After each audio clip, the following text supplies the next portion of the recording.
led to our present. Well, his proclamation left out a key word in American history: slavery. The Washington Post quotes McDonnell's saying there were any number of aspects to that conflict between the states. Obviously, it involved slavery, it involved other issues, but I focused on the ones I thought were most significant for Virginia, and he left out slavery. Doug Waters, the former governor of Virginia, and more recently the former mayor of Richmond, and Jim Moran's a Democratic congressman from Virginia. Governor, you were elected as the first African American in the country to become a governor, and you've been through you grew up there, you're a Virginian. Why are we going back to the Confederacy and honoring in this strange sort of, well, I don't know what the right word is, sanitized way? Chris, good to be with you as always, but you're absolutely right. That reference to my election some 20 years ago shows you, and showed any numbers of people across the country, just how far Virginians have come from that period. I'm the grandson of slaves, and I can tell you that during that period of time that the proclamation speaks of, almost half the population of Virginia was of African descent.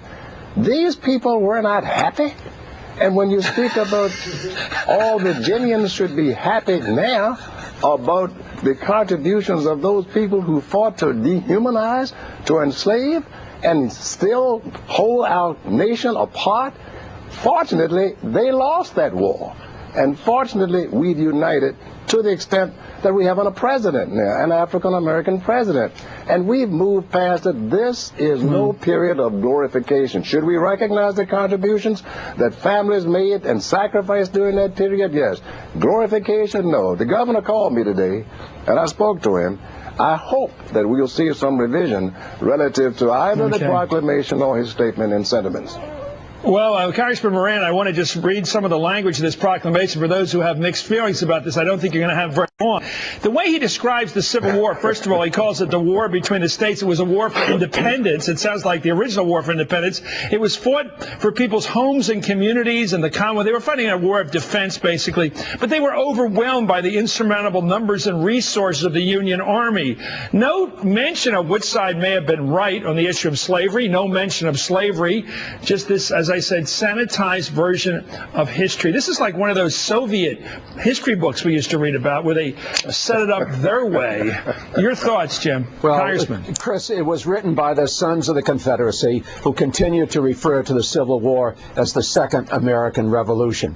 You know, James McPherson, as you know, was the eminent historian of the Civil War, has made clear the Civil War was fought because a man who was opposed to slavery was elected president. And that's why the states seceded. They seceded from this country. They wanted to destroy this country so they had the right to own other human beings. And as Doug has said, there were 500,000 slaves in Virginia at the time. And Virginia fought the war so that they could continue to own those human beings. And for Governor McDonnell to suggest that this was not about slavery, to commemorate the Civil War as though this was some, neutral part of American history. This was all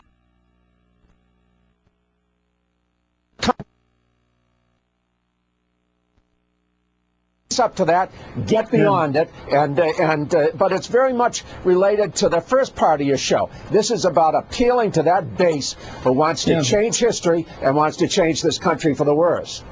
Well, the progress of America has always been 2 steps forward and 1 step backwards. Here's Congresswoman Michelle Bachmann at a rally in March. Let's listen to her. She makes a point that I don't think is defensible. Democrats said that they were called the N-word. Of course, would be wrong and inappropriate, but no one has any record of it. No witness saw it. It's not on camera. It's not on audio. They said that they were spat upon. No one saw it.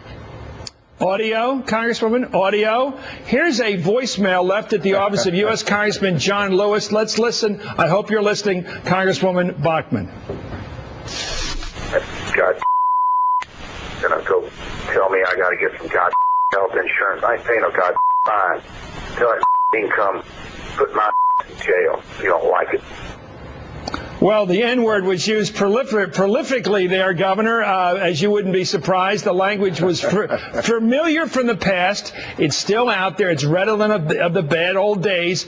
But anybody in public life knows these words are not far from the lips of some people. We saw, of course, Congressman Cleaver get spat upon. We have an adequate visual record of that, and I think the Congresswoman should pay attention to that scene. There it is.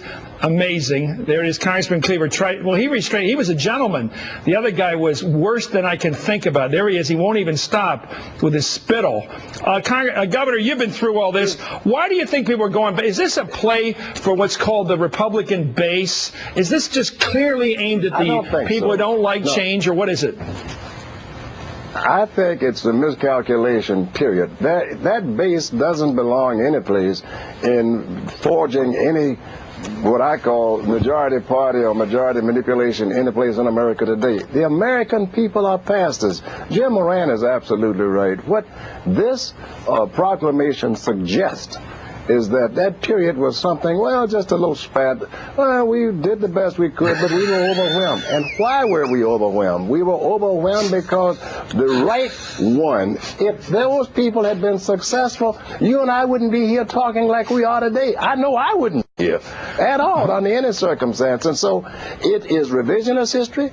Unfortunately, it got its play. I hope the governor sees fit to revise his statements, even revise the proclamation, because if he doesn't, it will be an evergreen story, and it will be something that will continue to define his administration. He doesn't need that. He shouldn't want that. Virginians are beyond that. I want to get to the constitutional questions here, gentlemen, and Congressman Moran, I want you to jump on this here. Here's the health care issue, which is still very much debated in this country. Here's Florida Attorney General Bill McCollum, a former colleague of yours who's running. He's Attorney General in Florida, but he's running for governor down there, and he's hitting this issue pretty hard. It's the constitutional duty I have, he says, to protect the citizens of Florida, to protect it's protected from an unconstitutional invasion of the state. Using words like the sovereignty of the state, the invasion of the state by the North. Then you got Rick Perry. We won't have to play this again. We've played it so many times. He's talking about secession. We had a Republican candidate for governor down there talking about nullification, interposition. This stuff, Jim, you and I grew up with. We studied it in school. The governor, you lived through it. These words like nullification. I mean, do we have to go back to Dr. King to get some refutation here? Congressman, what's going on? Why are they talking this language of secession and nullification again? Well, it's human nature, and they fought the Civil War because a man who was opposed to slavery was elected president. I think a lot of this has to do with the fact that we have an African-American president who has an agenda.